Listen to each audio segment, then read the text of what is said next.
Hello and welcome to Gardening Australia, where this week I'm exploring a garden full of colour and culture.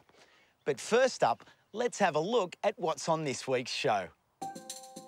Jane heads back to her hometown of Mildura to meet a gardener who's spent a lifetime in the garden. Tino is planting some of the easiest and most productive veggies around, the perennials. And we remember a very special presenter as we continue to celebrate our 25th year. You haven't been looking after this one very well because, see that there? Scale, yeah.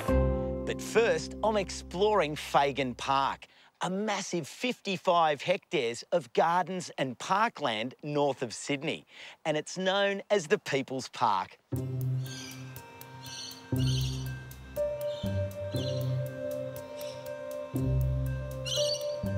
A lot of people come just to look at the gardens. And we also get quite a lot of people that are interested in the history of the park and want to see some of the heritage that's here.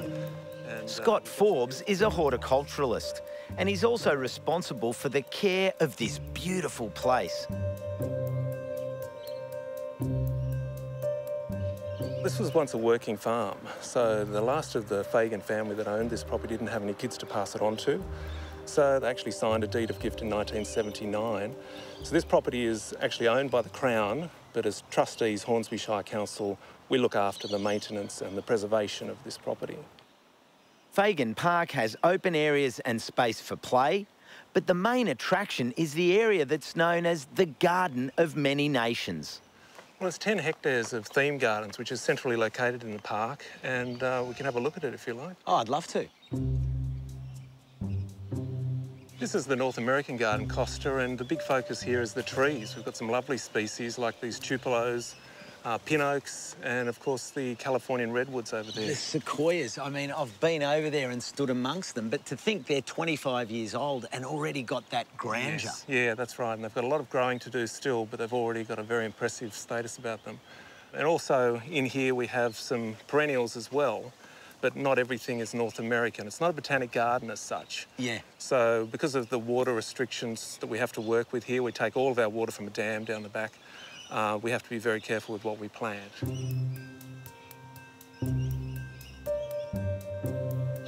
It's only been a short walk and I feel like I'm in a totally different place. Well, yes, we've come to the Japanese garden now, Costa, which is a beautiful, quiet part of the park. And this garden's got some beautiful trees from the region, including this Japanese black pine there that's very prominent in Japanese gardens and in paintings. And also the Japanese maples through there are looking very good at the moment as well. Yeah, it's great that you can put a couple of iconic species in and, yes. and the feeling just comes out and That's offset. Right.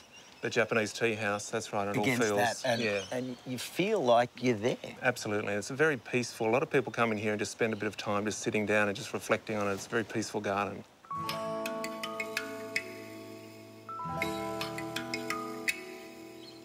Now, what would a Mediterranean garden be without beautiful columns? Yes, it's a lovely formal garden, this one, and of course the lavender's a bit of an attraction at the top of the stairs too. We've also got Santolina, cotton lavender and salvia that attract a lot of bees in here as well. And I mean, the thing about something like that is you think lavender, Santolina, salvia, they're all grey. Yes. They can reflect that That's right. harsh sunlight. Very tough, and those small leaves, very low water requirements. Through summer, we give it a little bit of water. Most other times, it's just rainfall. And really, they're perfect. This, in a sense, is like a courtyard garden. Yes. You've got all this pavement, you've got pots, and it attracts a lot of heat. And these plants say, well, that's where we came from. That's right. They can tough it out. They can put up with those conditions. This is my favourite garden, Costa, because it takes people on a bit of a journey through Africa.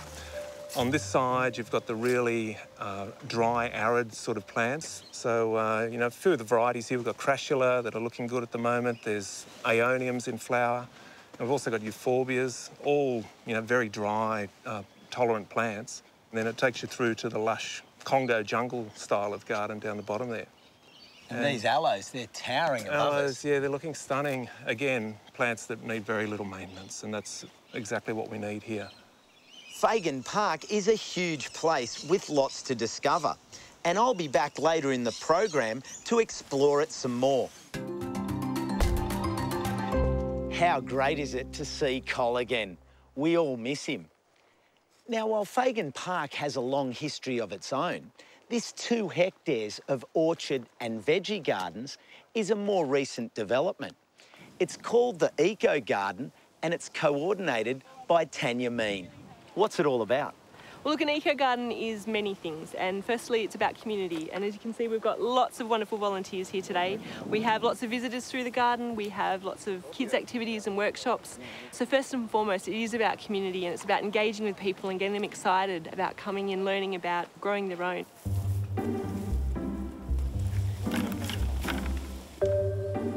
What is it about gardening that gets you so enthusiastic? It's the connection to people, connection to the land. Gardening breaks down, all the barriers, cultural barriers, disability barriers, and then when people come in here and then they discover sort of, how to grow something, they get a lot of joy from it.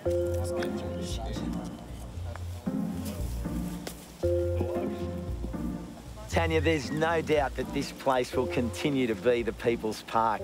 Keep up the great work.